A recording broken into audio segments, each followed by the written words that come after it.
We're good. Hey, here we go. Right. Have a day. Coming to you live from Mike's Bar and Grill in Berea. Welcome inside our live streaming coverage of the Athletics Roadshow on BWYellowJackets.com. I'm Brendan Gulick with Steve Thompson, our Director of Athletics here at BW.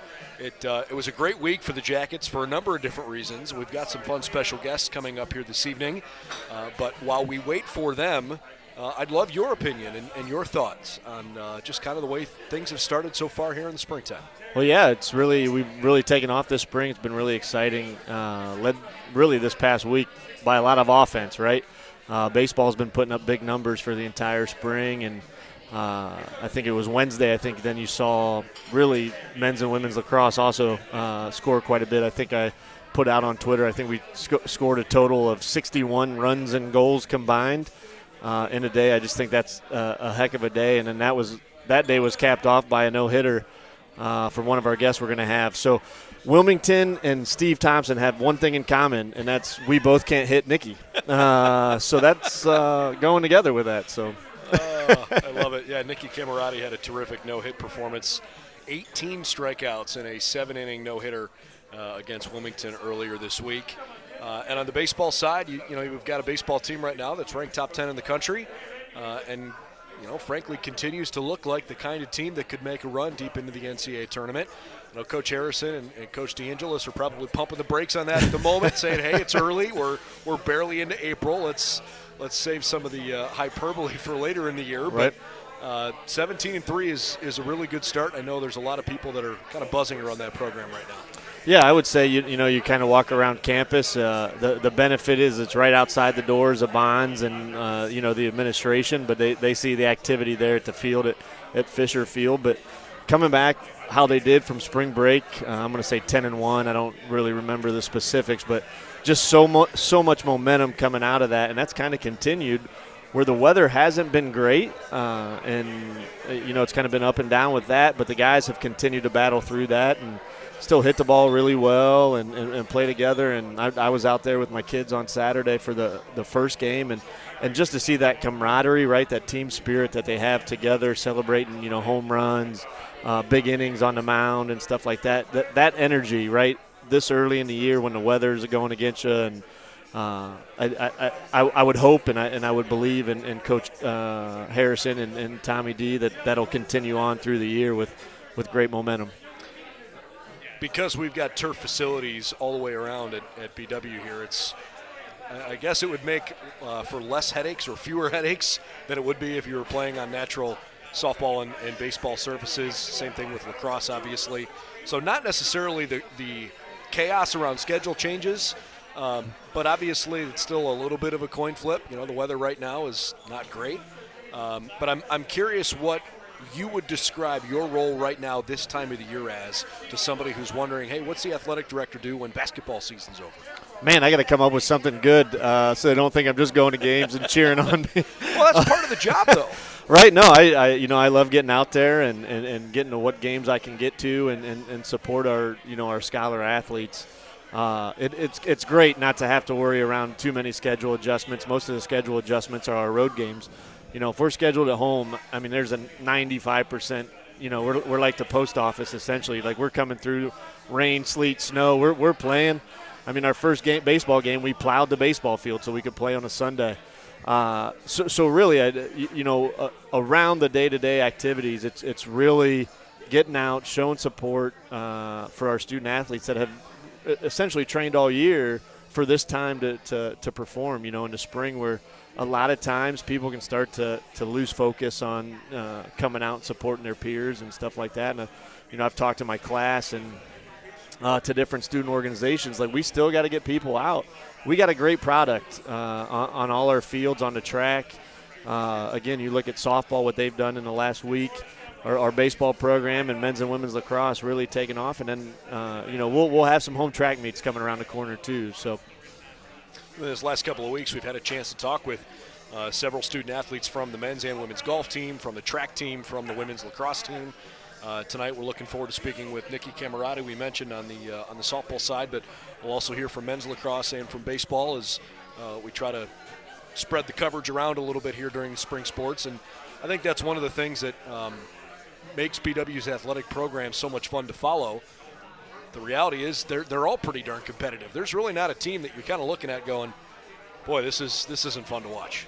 No, absolutely. Like I said, if you look at our Wednesday evening, we're scoring goals, kind of what people look for today, right? They want some offense. They want hot bats, big-time pitching performances on the softball side. In lacrosse, right, we're scoring a lot. And you're going to have Jake on later with men's lacrosse, and he's having a tremendous spring right now. So a lot of fun to watch. We're not charging admission, so it's free. Let me put that plug in, right? Come out to Finney Stadium or the baseball and softball complexes and catch a game. And when the weather breaks, there's not going to be a better place in Berea to be than at a BW athletic event. How about from a strategic standpoint, from a fundraising standpoint? We haven't had a chance to speak with you on a show here in probably a month or so. How are things going in terms of alumni support and the university support for athletics? Yeah, no, I love the energy. When President Helmer hired me, one of the big pushes was let's grow some engagement, right? We went 2 years with really nobody around, nobody in the stands, no alumni events, and I took a trip to Phoenix with President Helmer and Pat Dunleavy and his team. Met with some alums out there. We were kind of circled around the picnic table at one of the events watching the women's OAC championship game. That was great to see the women's basketball team win from sunny Phoenix, Arizona while it was snowing here. I'll rub that one in. But, that energy that started in the fall with some of our fall programs and then carried through our winter seasons with what men's and women's basketball did and wrestling did in the winter. That energy's still around and just trying to build on that. And that's what President Helmer wants. He wants energy that bring that life to campus that only really athletics can do that, would be my push, is we can bring something unique to BW's campus, and President Helmer appreciates that. And that's why this has been such a great year. There's so much buzz right now, pun intended, around Yellow Jacket athletics, and it's been fun to watch and looking forward to seeing how the spring unfolds here.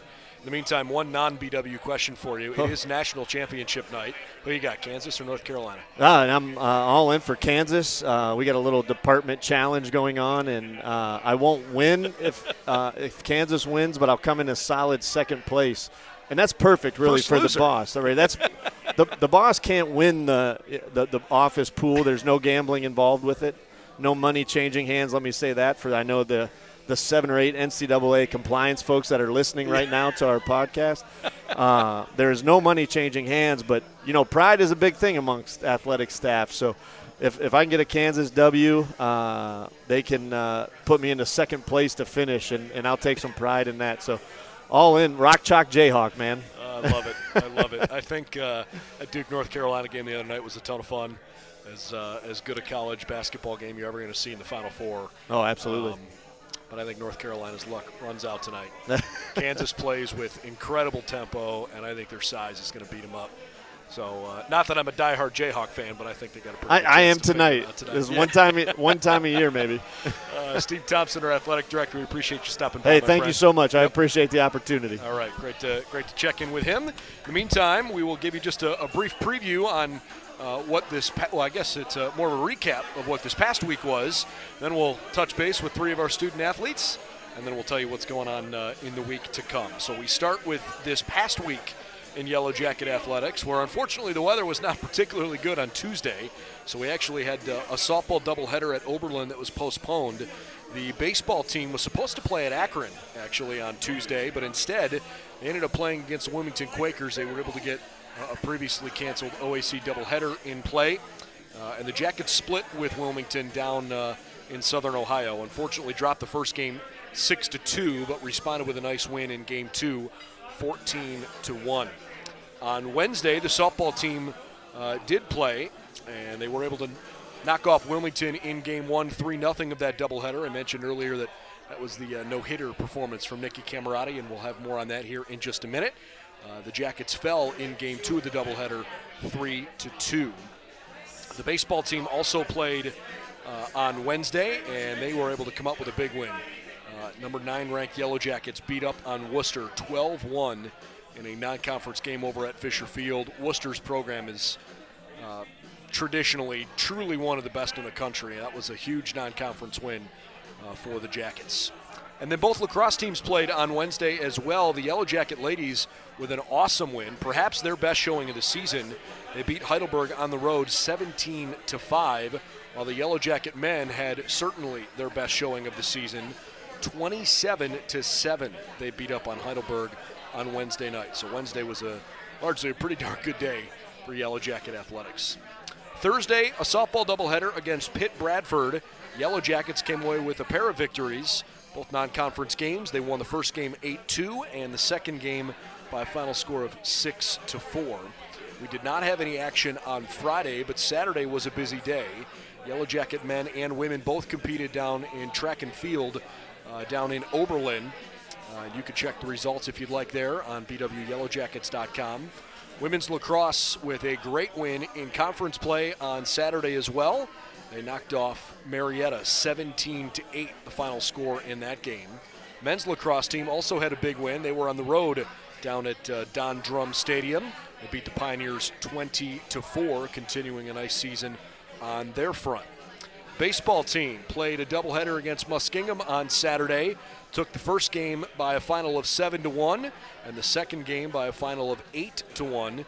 Included a grand slam in that second game, so well done by the Yellow Jacket baseball team this weekend. Softball had a doubleheader with Muskingum. They lost the first game 3-1 down at Muskie. They rebounded with a nice 6-3 win on Saturday afternoon. And the men's tennis team, unfortunately, had their match at Heidelberg canceled. Only other team that was in action on Saturday, the men's volleyball program. They dropped a 3-set match to Trine Saturday afternoon. Final there 22-25, 18-25, 22-25. Then on Sunday, the women's golf team finished in 6th place at the Worcester Country Club in a competition hosted by Worcester, 6th out of 9 teams. In order, Worcester, Mount Union, Wittenberg, Marietta, Muskingum, BW, John Carroll, Capital, and Defiance, the teams that all competed in that competition. Morgan Briley for the Yellow Jackets individually finished in 10th place out of more than 50 that competed. The top Yellow Jacket finisher, and Yellow Jackets are looking forward to building off of the success they had this past weekend there. And then the men's golf team is actually competing right now as we speak down in Canton at Glenmore Country Club. So that gets you caught up on the previous week in Yellow Jacket athletics. And in the meantime, we're looking forward to joining Nikki Camarati of our softball team, who is here. Great to have you on board. So let's bring Nikki on up. How are you? Good. I'm good. We'll get you squared away here. It's great to meet you. Nice to meet you too. I'm looking forward to having a fun conversation. Yeah. I can imagine you're all smiles tonight, but you're probably all smiles on Wednesday too. Oh yeah, that was a good day. I can imagine. How about for those that didn't catch it, an 18 strikeout performance, a no-hitter. I don't know if anybody can really relate to what that must feel like, or certainly very few can, maybe none in our audience. What's it feel like to be that locked in? I was really happy. I didn't really realize what was happening until like towards the end of the game. I was like, oh my God. I was like, yeah, I don't know. I mean, everybody was just really like happy for me, and I was happy for everybody else. Everybody played really well, and I think we were really like together as a team, and that makes a huge difference. And I think everybody kind of came together, and we really felt like a family. So it was a good game. When you're locked in a moment like that, and obviously most of those innings are 3 up, 3 down, right? Does it ever register to you as you're going along, man, I haven't given up a hit yet? Or is it just like, no, this is what I'm supposed to be doing? Throwing strikes, got a lot of strikeouts is great, but getting outs quickly and keeping our team in it. I mean, I kind of realized, but I mean, I don't know. It's like, it depends. Like, I kind of realized, but it's not what I'm really focused on, you know? I'm kind of just focused on getting the batter and getting the outs and moving on and hopefully trying to score some runs and everything. I'm not really focused on that too much during the game, but. Give me an idea what your relationship's like with your battery mate. Say her first name for me. Is it Bridie. Bridie? Yep, Bridie okay. Bricker. So obviously you guys have been together for a while here and have good chemistry, but to be able to throw a no-hitter, it's as much a success for her as it is for you, I would think. I owe a lot to her. I've played with her since I was 14 years old, so she's been catching me for a while now. So, she's really, really good, and I owe a lot of it to her because she's working really hard. How about the season on the whole, right? I mean, obviously Wednesday was a great day, and I don't want to take away from that at all. But, we're in early April. You guys have had a chance to play almost 20 games at this point. I realize the record's not necessarily where you want it, but it's also probably not a fair reflection of how well you're playing because of the oddity of the schedule in Arizona. Take us through what you guys had to go through knowing you were basically playing the same team for a week. Well, it didn't really start off how we wanted it to, but I think in Arizona and in the beginning of the season, we really grew a lot as a team, and I think we kind of came together more. And that's like what people don't really see, like based on your record. Like you could look at numbers all day, but I don't really think that people realize like how much we've come from the beginning until now. And I think that's really helping us. That's helping us win. That's helping us have more fun. I think we're really coming together now. So we got a lot to go, but I think we're going to keep building on that. So is this kind of a fun point of the year because you've got a lot behind you? You've got that momentum. You're in that rhythm, but you still know, hey, there's a solid month plus of the season left to play. Yeah, we're looking forward to it. I mean, we're just taking it game by game. We're not looking too far ahead. We know how many games we have left, but we're just coming out day by day and working hard at practice every day and not getting too far ahead of ourselves and just kind of taking it in little baby steps. Give me an idea where softball started for you. Where'd you first fall in love with the game? Well, I've never really played another sport, so I kind of just, that's all I've known. So I've been doing it since the day I could hold a bat, hold a ball. That's all I really know. So love that. I know you're a local Northeast Ohio product, right? Brunswick and, yep. and Holy Name High School. There's a really cool high school softball culture up here. It's a super popular sport and some really competitive play. Do you have fun memories from tournaments you used to play in the summertime when you were younger? Oh, yeah. Tournament ball, that's like some of my best memories. We had so much fun, and not even just the games, but just like staying in the hotels every weekend and traveling, and like that's what you really remember, and that helps a lot, because it makes you want to play in college. So where was the initial, thought for Baldwin Wallace? Where did that sort of occur to you that, hey, this is a place that, I might want to continue my education and play? Mid-high school, I was always kind of looking at it. It was always my top choice. So I would say maybe sophomore, junior year, and then I started talking to Coach Spencer and getting more serious with, coming here. So I'm happy I did. Not only did you get a chance to come here and play, but if I'm thinking about the timeline correctly, you probably had a chance to play on the old field, right? Before the new softball construction and the gorgeous new turf facility. Yeah. Big difference. Yeah, I think the turf field was brand new when I got here. Okay. It was only like a year or two old. So you had certainly seen the old side of things, oh, yeah. And then yep. the new one. I'm curious how hard it is or maybe how easy it is to pitch on a turf surface compared to a dirt circle. I really like the turf. I think we're really spoiled with it. I think we have a really, really nice field, but some people prefer dirt, some people prefer turf. I like our field, but it doesn't bother me on dirt either. Fair enough. Well, give us an idea what the rest of the season here looks like. Games you're looking forward to, whether they're rivalry games or just within the context of the conference. What has your attention? Every game, really. I mean, we're just coming out every single day and trying to be as strong as we can every single day, and we're not really focused. We're not the kind of team that focuses on other schools' records or stats and things like that. We know what we can do. We know what we're capable of, and obviously every school in our conference is really good. So we know that we have our competition ahead of us, and we have our hands full, and we're gonna come out and ball out. And I think we're gonna be good. So. I love that. Yeah. The fact that you play locally, I would imagine, gives your family and friends from back home a chance to come and support you. Yep. Yeah, my family, they don't miss a game. So. Are they here Wednesday? Yep. What was the post-game celebration like on Wednesday?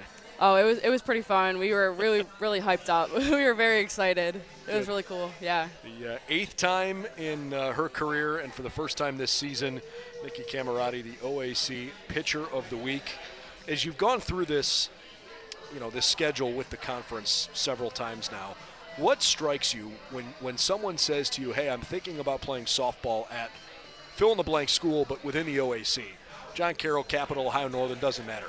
What comes to mind for you when you think about OAC softball? I think it's very tight knit in a way. I feel like all the schools are they're not too far away to the point where it's over like a few hours. So I feel like everyone knows everyone pretty well, and like all the coaches know each other obviously, and like we know all the other players from the other teams too. So I think it's kind of cool because then we get to like see them every year and every time we play them. So I think the OAC is a pretty good conference. Love that. I suppose this is a great time to heap some praise on you since you're here and we've got the camera on. So a pretty impressive career. It's not just what Nikki's done here individually, but for her career, 73 games, 58 starts, over 370 innings pitched. She is the school's all-time strikeout leader with 545, third on the school's all-time wins list with 38. Seventh in school history with 41 complete games, and you hold the school record for wins with 20 victories in a season. If I'd have told you any of that when you were in high school at Holy Name, could you have really dreamed that that was part of your immediate future? No way. No. No. It's crazy, and I'm really blessed to have these opportunities and be where I am now. So how do you mentally put yourself in a place to have that kind of success, right? I mean, I realize it's a team sport, and one person can do some things, but as a team, you got to find ways to win as a group. But man, the mentality of being in the circle, having the ball in your hand, and knowing that every play starts with you, and that you have that control that whoever's playing left field or shortstop or first base or whatever doesn't have. I have to think there's a special mentality around the competitive nature you need to have to go out there and compete at a high level there. Yeah, it's a lot. It's like you said, every play starts with when the pitch is thrown, but there's a lot behind that, and every single teammate I can thank, and they've made a huge difference in our success and my success and everyone's success, and coach has been amazing, and I think it doesn't come down to just one play. Like, it's definitely like everyone contributes. It's a big team thing. So I don't want you to get too backward looking because you still got some time here left, but when you think about what you've accomplished and what you guys are doing as a team, what are you most proud of? I'm proud of how far we've come as a team. I'm proud of how far I've come since I was young. Like, I would have never thought I'd be sitting here right now having this conversation, never in a million years, but I'm really thankful and I'm really happy, and our team's come a long way, and we have a lot of time left, a lot of games left, so we're just going to keep building on that and keep growing. So. And I know you mentioned Coach Spencer a little bit ago, and it sounds like it's been a special experience for you. And I know a lot of times a coach can make or break that for you, right? It's even if it's not an active something you're told to do or a culture or an environment, but a lot of times your team takes on the personality of your coaching staff.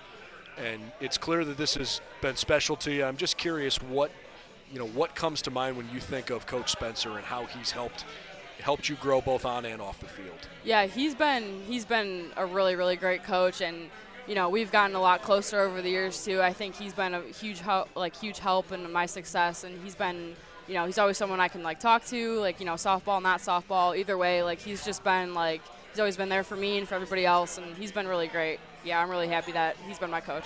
Love that. Yeah. Well, we are exceptionally proud of what you've accomplished so far. Thank you. And really excited to see what the rest of the season holds for you. And I hope it's a great journey, and whether this is the end of the ride for you or not, best of luck and good health moving forward, and keep having fun. Represent BW well. Thank you so much. All right, Nikki Camarati, our stud softball pitcher here for Yellow Jackets softball. Thanks for joining us. Thank you.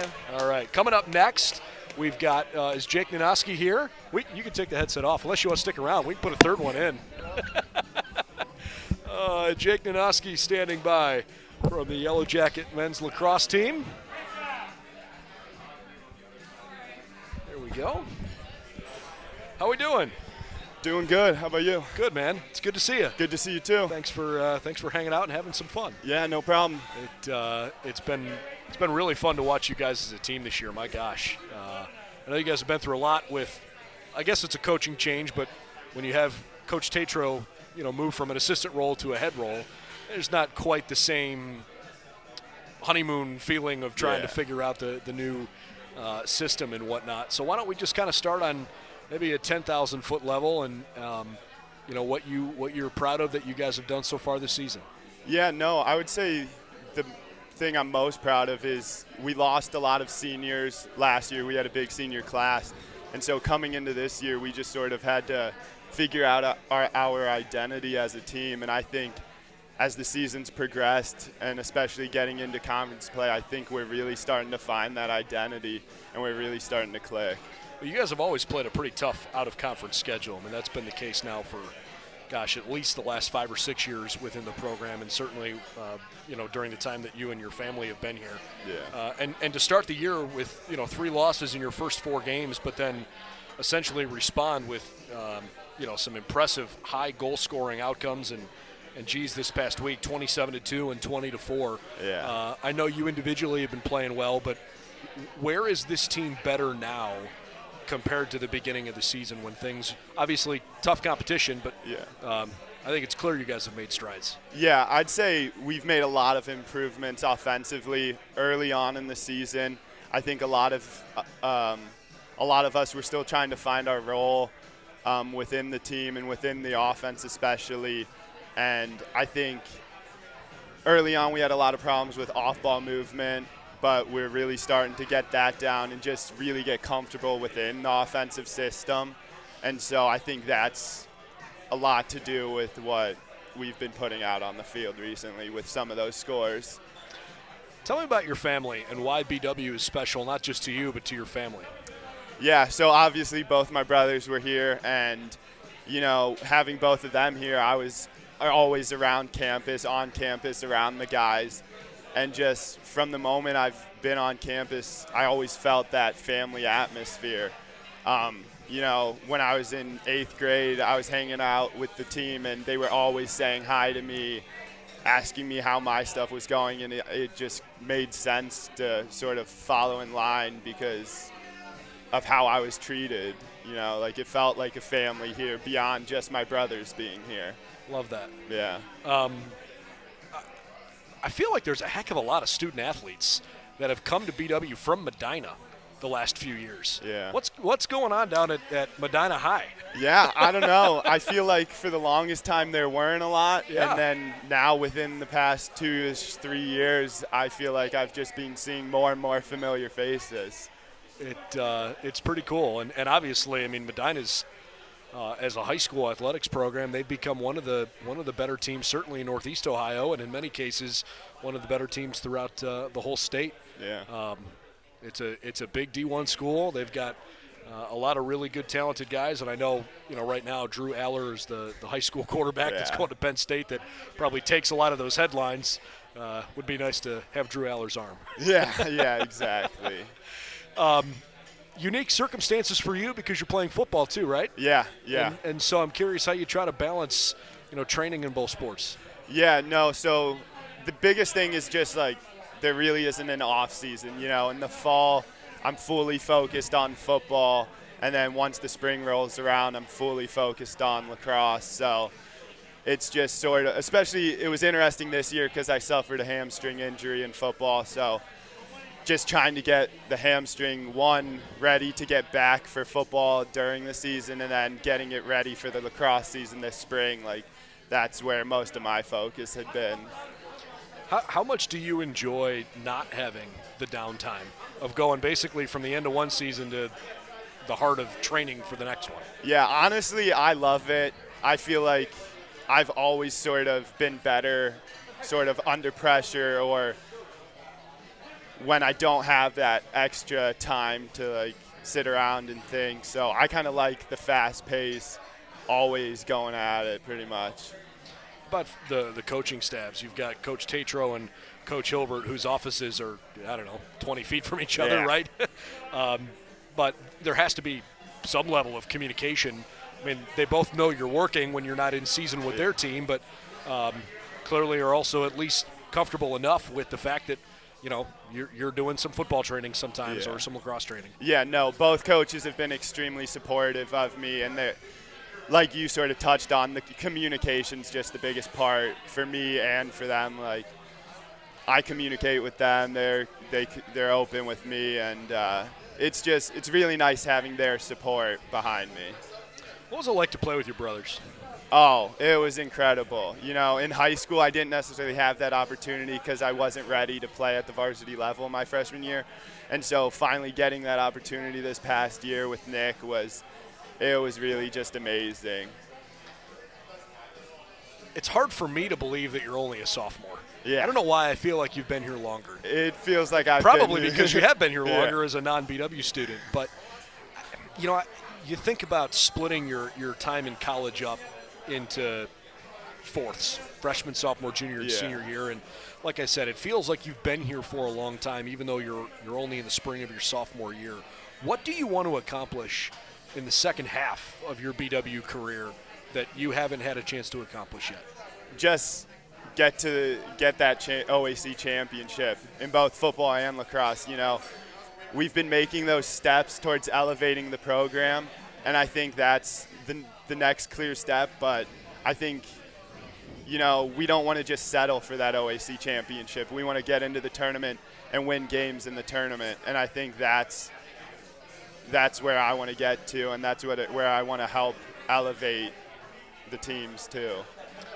I know on the football side, the final game of the season was a tough one this year, and I know it's been a focal point for several years now.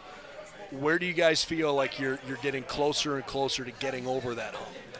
You know, I think at least for lacrosse-wise, I'd say just really getting into and understanding that we can do it. I think some part of the problem has just been sort of a mental block, and I think we're fully believing in ourselves now, and I think we have the systems in place, we have the coaches, like we have everything we need. We just got to execute when it comes time, and I think we're really in a good position to do that. Good. How about on the football side? Yeah, so football, last year I wasn't around the team as much since, you know, with the weird COVID year. But, you know, we have a lot of guys that are ready to compete. And I think that's the biggest part for the team is, you know, we have that depth. So if guys go down, we have guys that are ready to step up and make those plays and be able to hold that same standard.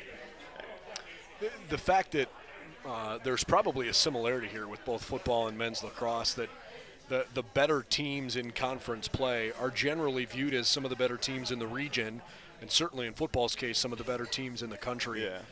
How do you guys feel about the fact that, you know, when you're playing well and playing well against some really high-level competition, it obviously makes you feel good that you're succeeding, but does it somehow put in perspective for you of like what your goals are and the fact that maybe they're that much more achievable?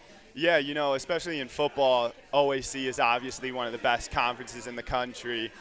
And then even in lacrosse, like the OAC has gotten a lot better in the past few years. You know, I think there's more talent within the conference for lacrosse than there has ever been. And I think having these really competitive games within the conference, you know, like I mentioned, the big goal is to win games in the tournament. I think, you know, with competition picking up in the conference, it like sets us up to succeed once we make that step. Jake's had a heck of a run so far. It was the OAC Rookie of the Year last year, broke the school record for goals in a season as a freshman with 39.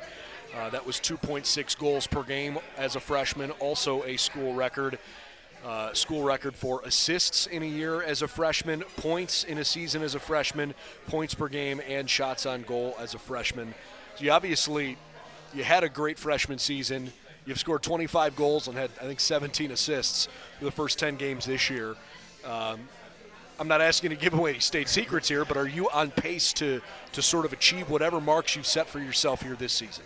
You know, I try not to set individual standards for myself. You know, I just want to do everything I can to put our team in the best position to win games, and if that means scoring goals or facilitating the offense, you know, that's what I want to do. So in your college career, you've had 6 goals in a game twice. You ever had more than that pre-college?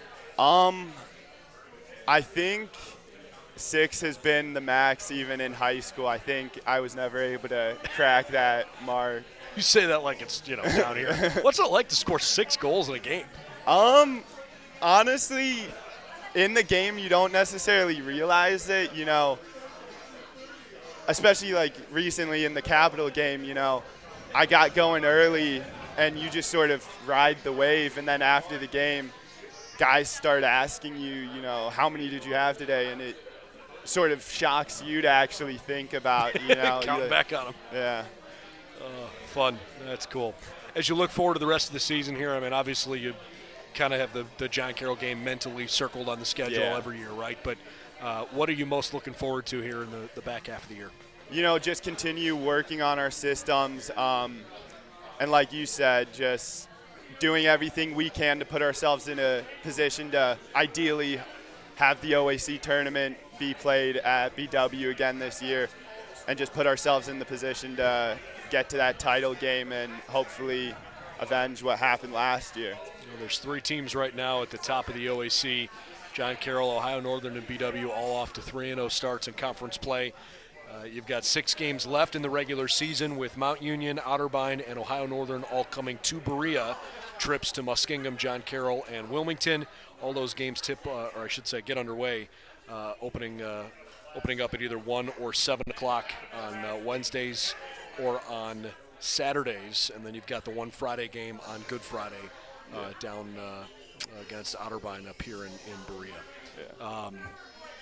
I guess the last thing I just want to ask you is about Coach Tatro and what you've most enjoyed about him running the show this year.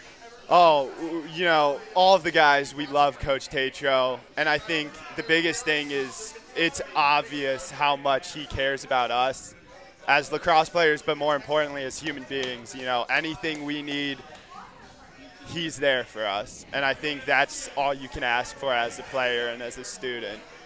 Well, it's been pretty cool to watch you guys have an unbelievable season so far, and I know you've got big goals ahead of you, and those are very much within reach here, both in conference and potentially beyond that, and certainly wish you all the best as you move from lacrosse to then football season as soon as lacrosse comes to an end, whenever that is. Thank you. But thanks for spending some time with us. Yeah, no problem. Good to meet you. Jake Nanosky, a standout lacrosse student athlete here at BW. So, Aidan Bennett joins the show. I think Aidan's ready to go. He's mid-conversation at the moment. Yep. I didn't mean to interrupt. It's nice to meet you. Nice to meet you as well. How are you? Good. Good. Your hands are cold, man. You guys must have just been practicing. Yeah, no, we just got to practice like 2 hours ago, probably. Okay. I suppose considering it is a perfect early April Northeast Ohio kind of day, that's par for the course. The cold's been pretty brutal for me. I don't know if people had a chance to see this team play here this past weekend. Another really good performance on Saturday against Muskingum with another sweep in conference play. Why don't we start on a team perspective before we go individually? 17-3 is a really good start. Number 9 ranked team in the country is really impressive. And I know you guys are proud of what you've done so far, but I also know you guys have really high aspirations. Mm-hmm. How do you try to balance knowing that you're on track and you're playing well, but, man, there's still a lot of baseball to go? Yeah, that last series against Wilmington was a wake-up call for us. We lost 2 games earlier in the year to 2 pretty good teams, and I think after we lost that first one, we went into the game thinking we were going to win and just got a fight that we weren't ready for. We went out, won the next game 15-1, and since then I feel like we just have been clicking. Well, it's been fun to watch the last couple of weeks, but in general, I don't know what I'm more impressed with, the offense or defense. I mean, you guys you pick it well. You guys pitch it really, really well, including yourself. Grand Slam this past weekend. I mean, it's like all the way around. It just feels like this is the kind of team that is opening eyes around the region. What's it like to be a part of a group that when you look up and down the dugout, you're like, he can play, he's helping us, man, he's good. I think we got a good thing going here. Yeah, when I first got here, I didn't know what to expect with this team at all. And after I got to learn everybody and see them play, it made me realize that just to have fun out there. Like they have helped me become better ever since I stepped on that field. And everybody being that as good as they are is just awesome. I don't really know. So Aidan is from very far South Florida, down in Yes. Naples. So I'll just ask you the obvious question. Why Greater Cleveland? So my best friend back home from Naples also goes here and plays baseball, DJ Doria.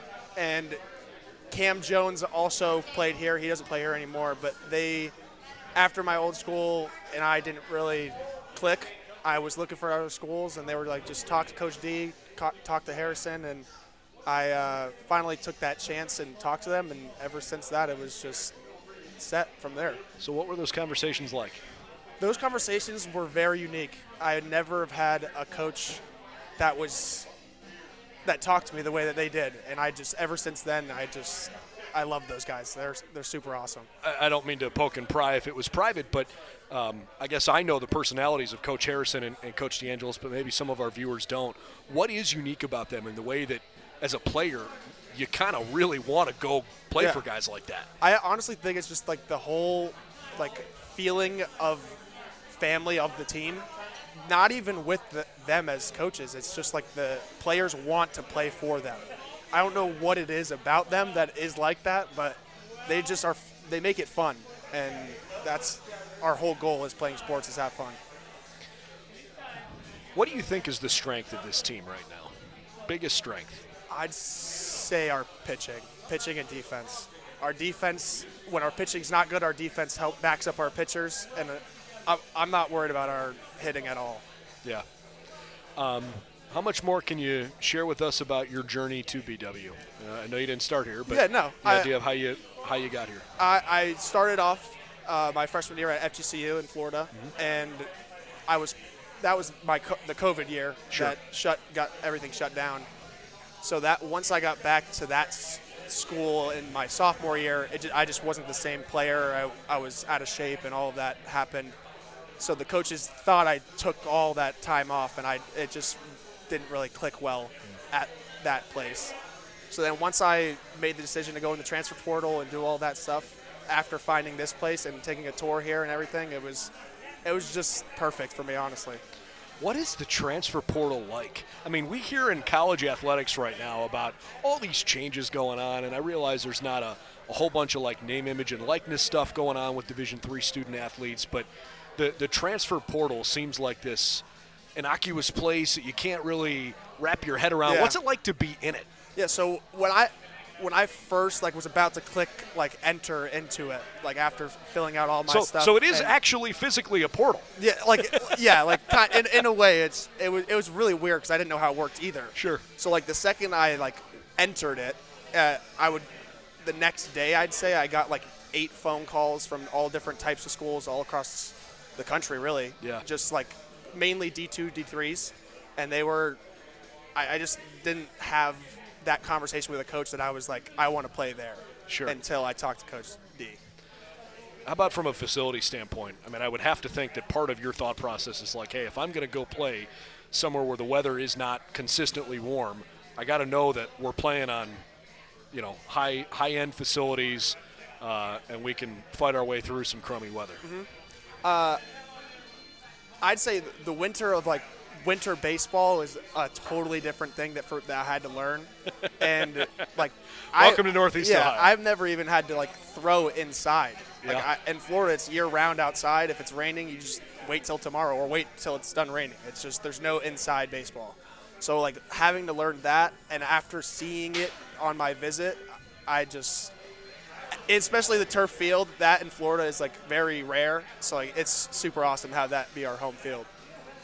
I'm thinking back to my high school baseball days. I mean, gosh, I spent more time inside than you probably have an idea of it now. But yeah. I mean, my gosh, man, that's just what it is. Yeah. You don't have a choice. Yeah. There's snow on the ground. That's how you play. You'd rather be inside as well. At that point, yeah. absolutely, Yeah. 100%. I'd rather be inside when it's 40 on Saturday when you guys were playing. I was like, let's go inside. Oh man. So as you think about what you want to get out of your BW experience, it sounds like it's been a great fit for you so far. do you get too individually focused on like, hey, this is kind of what I'd like to accomplish with my career? Or is it just all about like, yeah, let's just go win a bunch of games and hang out with my boys and see what happens? So I would say coming into here, I was very like about my career and about like trying to become better and all that kind of stuff. But like that switch of my old school not being, it was kind of like a job there. Sure. So once I got here and I was having fun, it was more like I want to win for them, not I want to win for myself. So I made that switch, which it's very selfish a thought process, but I did have that, I will be honest. And they helped me like get out of that a lot. Well, I think that's really cool because I bet you a lot of people have that thought process and aren't willing to be honest about how hard it is to move away from that. But when you're surrounded by good people, it's a little bit easier. Yeah. So what have you come to know about the Mariettas of the world? I'm not. Everybody's been talking about them all season, and I honestly, like, I've had very hard competition throughout my career, and I'm not worried about them whatsoever. I feel like with our hitting, with our pitching, the way we're playing right now, we are the best team. Yeah. Well, it's fun that you're going to get to decide it on the field for Yeah. sure. And I would hope they feel the same way, and Yep. I'm sure you're not the only one on your side that feels that way. They are a very good program. They've won more Division III College Baseball World Series national titles than any other school in the country, but they're also not unbeatable. Yeah. And I think we've seen over the last few years that BW in particular has put together a heck of a product and is generally very ready come NCAA tournament time to go out and perform at a high level. Yeah. How much do you guys talk about that kind of stuff? Is it so focused on day-to-day that you can't see the end game, or do you really talk about, guys, we're here because we're trying to win a national title? I would say after we came back from Florida was kind of like oh, we're good. Like, Yeah. we realize that this team is that team that can do that, and we have been talking about that a lot. But it's not like distracting us in a way. It's more like driving us to become better for our teammates. Sorry, I thought that was directed toward us. How about from your family? You know, the idea that you're playing so far away from home, I'm sure they're trying to stay as connected with you and as close to what's going on with your career as possible. How have they been able to be on this journey with you? My mom has had a very rough time with me being this far away from home because at FGCU, that's 30 minutes away from my home. So after I made the decision, she was very, very happy for me that I made that decision to go up north, but she still hates that I'm so far away. And my stepdad loves that I'm here. He thinks that it's awesome, and he wanted me to come here after he took the visit with me. And my brother is a huge part of who I am, and I believe that he wants me to be here as well.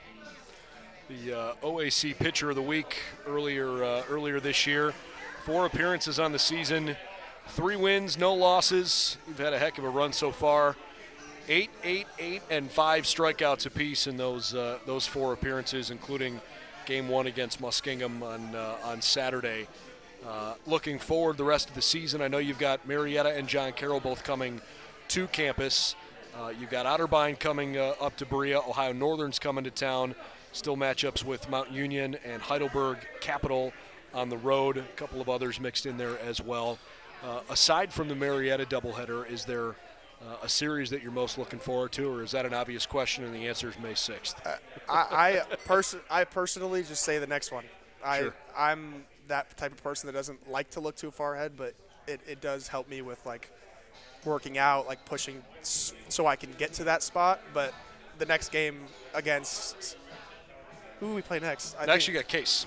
We got Case coming up this week. Case, and then my next game I'll pitch, I think, is against Capital. Yep. At Capital. So I would say that's my next one. For folks that haven't had a chance to see you pitch in person, when you're at your best, what's that look like?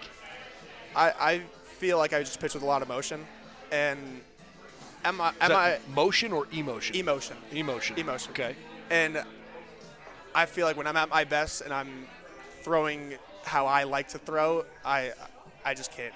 Like I'm the best. Like Sure. in my mind, that's the way I feel. Well, you have to. If you're on the slab, man, you better feel like, I don't care who's in the box, I can get this guy out. Yeah.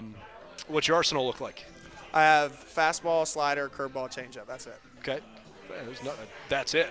Yeah. Well, there's many people out there with like 6 different pitches. Yeah, forget about that. Yeah. Fastball sits. 89, 91. Okay. And your out pitch is? Slider. Like your slider. Okay. What do you like about your slider that you're trying to get to with your curveball? I would say I throw strikes with my slider, and it's harder than my curveball. My curveball is more just like a strike stealer, like 0-0 counts. Okay. And my out pitch is I can just whip the slider down, and it just looks like a fastball to the last second. Okay. So what are you working on most as the season's going along here? I would say learning, because this is my first like full real baseball season in 3 years, maintaining my strength and my arm, basically. That's about it. Is it hard to know that, you know, you're pitching, you're also in class, you're trying to eat the right food. You got bus rides that sometimes are challenging. You got to stay on top of your strength and conditioning. It's a lot to balance. Yeah, I would say that struggle is all worth it. Sure. That it is hard to do and hard to get up every day and have to do all of those things. But again, when you're doing it for people, it's so much easier. Aidan Bennett, 6'6", 220-pound right-handed pitcher for the Jackets. When he stands in the middle of the diamond, looks like he's about 7'5" on top of the slab. And you've had a heck of a run here so far.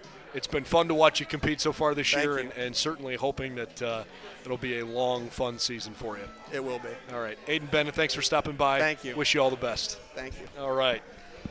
So all 3 of our guests here that stopped by tonight have all had great seasons so far. Aidan has been terrific in the middle of the diamond.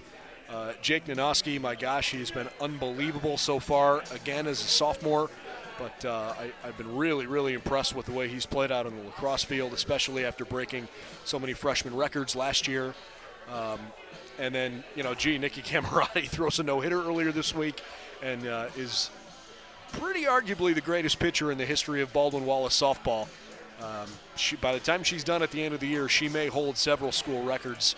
She's already got a couple and is top 10 in school record career lists in several other categories. So it is really fun to see some Yellow Jacket athletes achieving at a really high level, and really hope you'll make it part of your spring schedule to come out and watch these guys and gals as they compete moving forward here. All right, for what is to come here this coming week. Let's see, today is April 4th, so starting tomorrow, the guys' golf team will continue their competition down at Glenmore Country Club, hosted by Walsh University. That's down in Greater Canton. On Wednesday, softball plays Grove City in a doubleheader that's out in Pennsylvania. Men's tennis and women's tennis will compete against Mount Union. Men are at home. The women will be on the road. Women's lacrosse and men's lacrosse are also playing the Purple Raiders. The Yellow Jacket men will be at home on Wednesday night. The ladies will be down in Alliance. On Thursday, just mentioned it with Aidan a moment ago, over at Nobby's Ballpark on the other side of town, Case Western Reserve will host the Yellow Jackets at 4 o'clock. On Friday the 8th, the women's lacrosse team has a home game against the Fighting Muskies at 7 o'clock. Saturday the 9th is an extremely busy day, in fact, one of our busiest all spring. Women's golf team is at the John Carroll Spring Invitational that's out in Hudson, hosted at the Country Club of Hudson.